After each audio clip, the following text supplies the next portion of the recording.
Hello everyone, welcome back to my channel. My name is Katie, I am the Introverted Reader, and today's video, you can probably see by the title, I'm doing another book review sort of video.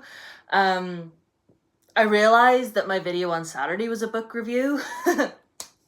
That was of Night Blood Prince by Molly X Chong, so feel free to check that out if you haven't already. But this one is another video in a series that I've been doing on my channel where I read sort of popular romance books, or, you know, a romance book I've seen floating around.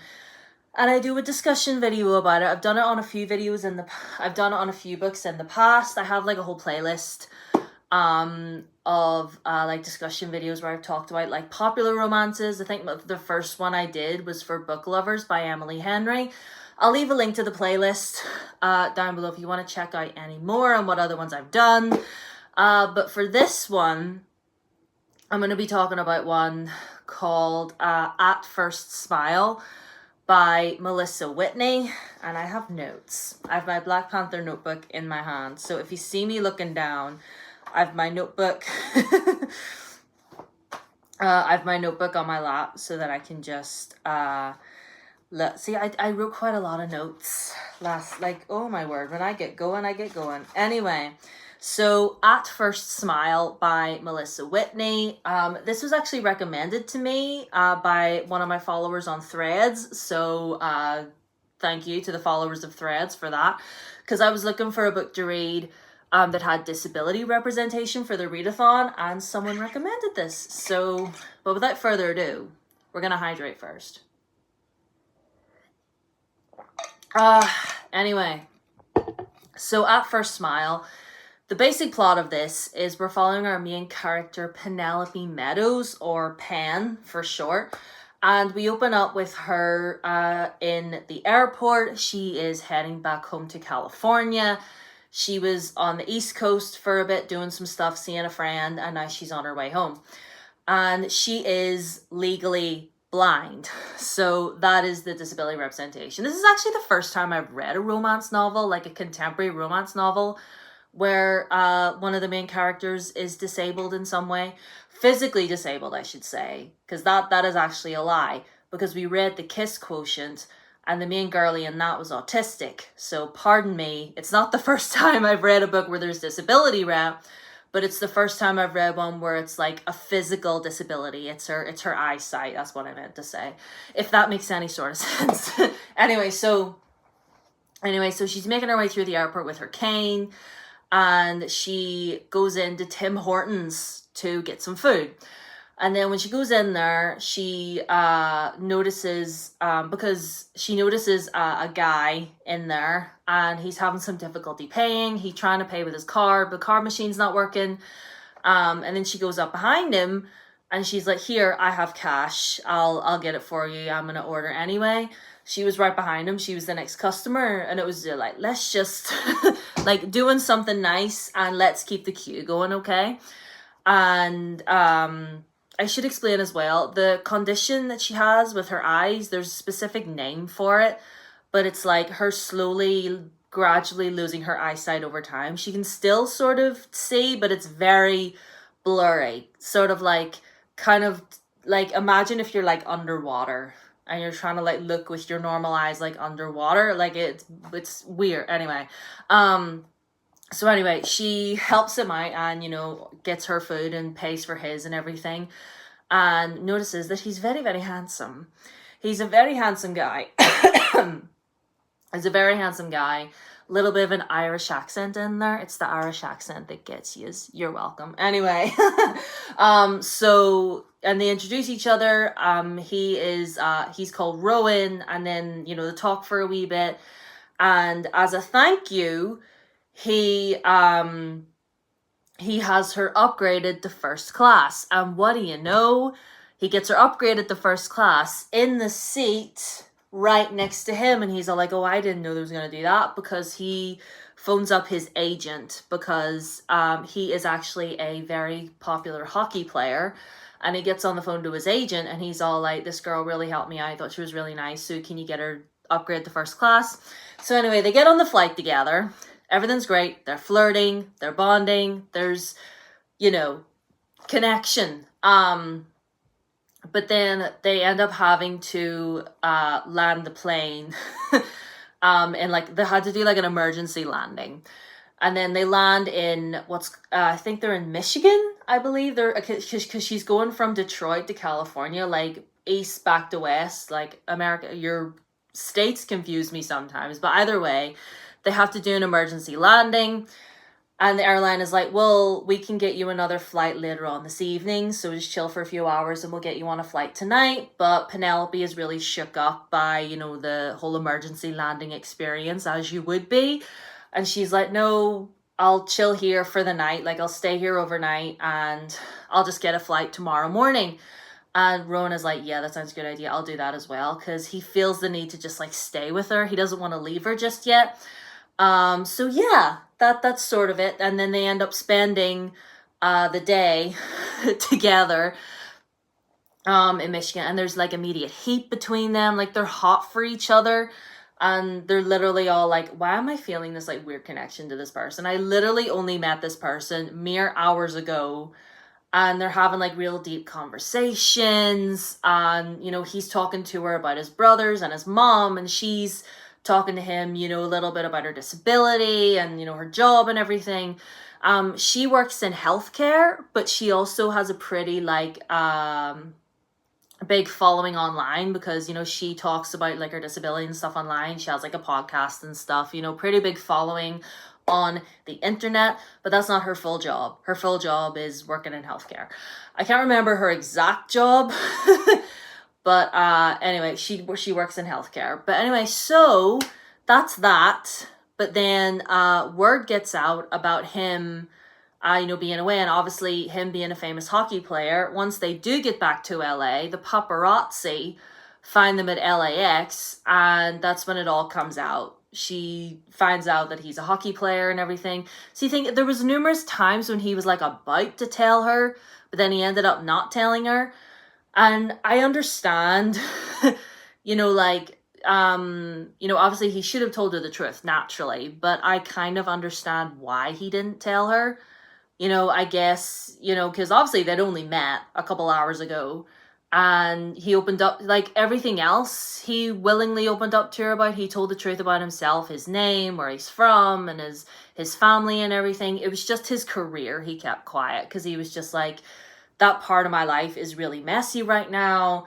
And I don't want to think about it myself. So like, I just don't want to be dragging her into it as well. So, and there's this whole thing about like, oh, was he only hanging out with me and being nice to me to get popularity? And, he sort of gets home and he's just like, listen, Miguel will go away. I don't want her dragged into this. I don't want anybody thinking that I'm trying to be like a white and shining armor helping the little vulnerable blind girl on her way and all this. He's just like, no, like Miguel go away. I don't want this.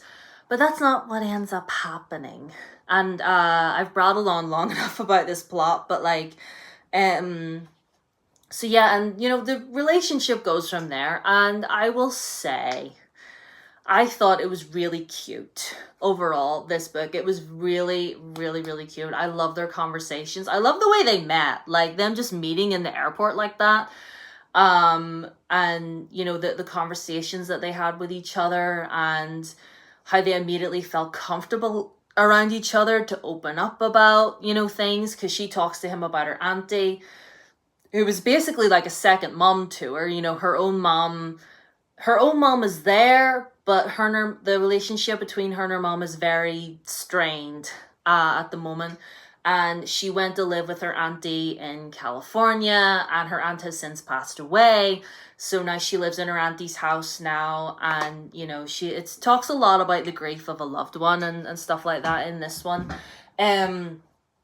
I would look up some trigger warnings for this. There is an author's note at the beginning of the book. Like when I opened it on my Kindle, there was a little author's note and the author had listed out, some trigger warnings and stuff.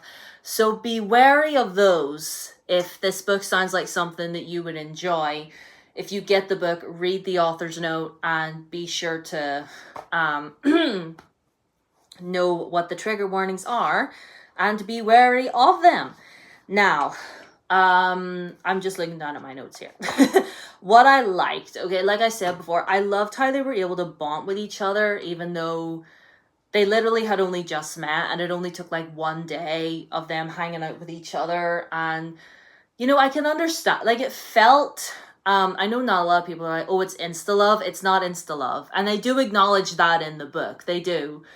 Both of them are all like, I'm not in love with this person, but I definitely feel a vibe. Like, I definitely feel something for this person. Like, they're definitely like really, really hot for each other. Like, I'll give it that. Like, definitely want to be doing stuff.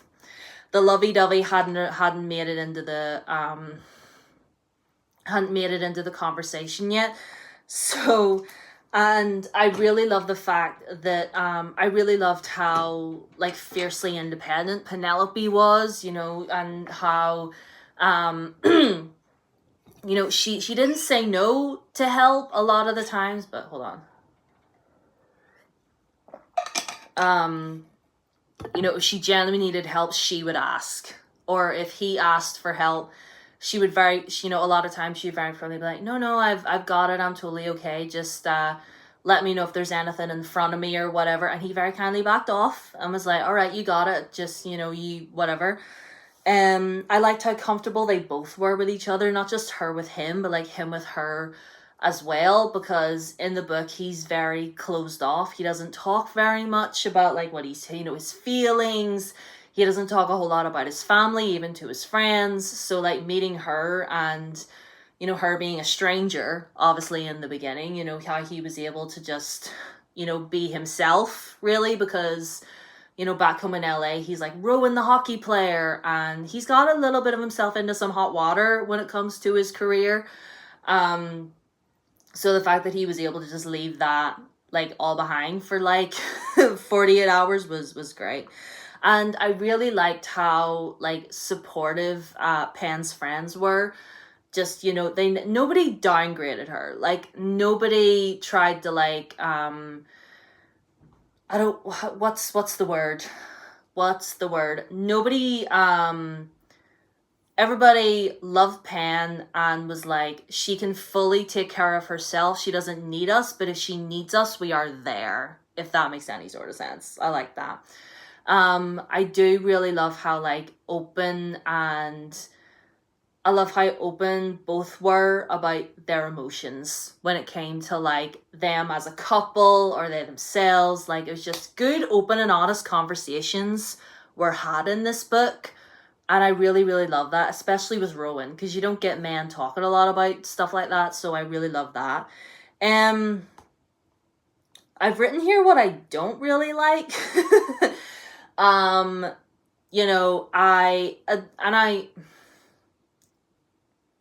Hear me out. While I do love how independent and, amazing Penelope is, there was a little bit in this book where there were quite a few times where someone would offer help, like Rowan would offer help, or Rowan would say something and she would be like, what, you think I can't do this by myself? Or you think I'm just a vulnerable little blind girl that needs your help all the time? Like, da, da, da. And it's like, no, he's not saying that at all. Calm down. No, he's not saying that at all. If you... definitely towards the end of the book, I was like, girlie, that's not what's being said at all. I know you're afraid about opening up. I know you're, worried that that's because she has past trauma from her ex-boyfriend, who treated her as if she was this like delicate little thing that always needed to be taken care of. Like, you ever watch Avatar: The Last Airbender? If you're subscribed to my channel, I'm sure you would. But Toph, because you know how Toph is completely blind, and you know the way her father treated her. Imagine a boyfriend treating you like that. Do you know what I mean? Like, if you know, you know. But like, there was a few times where it's like, okay, everything's fine, love. Just take a deep breath. Like, he's just, but like, not that she needed anybody looking out for her, but I just thought the way she phrased her words, I was like, that's a bit harsh. There's no need for that. I will say Pen's two best friends, they're called Jojo and I think Trina or Tisha or something like that. But its names escape me. But I kind of felt they were a little bit flat. They felt a bit two-dimensional to me. They were kind of just there, making their little quips and being all like, girly, I'm your bestie. I'm like always here for you. Like, don't worry, girly. Like, I got you. Like, heart eyes emoji and all this. And I'm like they were there, but they also didn't feel there at the same time. They didn't feel very fleshed out, if that makes sense. And her ex-boyfriend didn't really feel all that fleshed out either, but I kind of get why he wasn't, because he's completely irrelevant. Like, he was an asshole. He felt flat. But I mean, listen, all in all, I thought this book was wonderful, despite everything I just said. I thought it was cute. I thought it was well written. I thought it was a great romance between the two. Obviously, I am not blind in any sense of the word. I mean, I am short-sighted. You know, I have to wear glasses. Like, if something is far away, I need my glasses in order to be able to see it. I have to wear glasses when I go to the cinema or if I'm watching TV or something like that. Like, I have been ever since I was like 14, 15 years old. But I'm not, you know, my eyesight isn't gone. So, like, I can't fully speak on the representation, but I did think it was really awesome the way she was able to convey that, like, just because I have this doesn't mean that I am not able to do what I need to do. Doesn't mean that I'm not able to do my job, you know, because there was a part where a colleague of hers is like, oh, it's amazing what she's able to do given her condition, and it's like, ew. Like, that's, ew. You know, that's like, I mean, as an autistic person, have I had people say that to me? It's horrible. And like, whatever disability it is that you either develop later on in life or something you were born with, although most disabilities you're born with, anyway, it doesn't even matter. I am rambling at this point. The point is, I love this book and I fully gave it 5 stars because it made me giggle, it made me laugh, it made me feel all warm inside. I was almost a little bit teary-eyed by the end of it, like, and I was talking to a friend in work about it, and I was like, I picture Rowan as Captain Hook from Once Upon a Time. Girlies that get it. And that just made it even better because the actor that plays Captain Hook is also Irish. So that literally made everything better. But anyway, let me know if you read this book. Let me know your thoughts. And if you want to watch any of the other videos that I've made about romance books where I sit and discuss them, I will leave the link to the playlist down below. Also down below are all of my socials, my Bluesky, Instagram and Threads, and my TikTok. So if you want to follow me on any of those, that would be wonderful. If you want to subscribe to this channel, you can if you want. I would like to get to 500 subscribers. That'd be lovely. And leave a like so the algorithm knows you like me. Leave a comment if you want. Leave a heart down below. Doesn't matter what color. I'll not take it in any context. Just pick your favorite color and leave a heart down there. And yeah, I'll see you in my next video. Bye.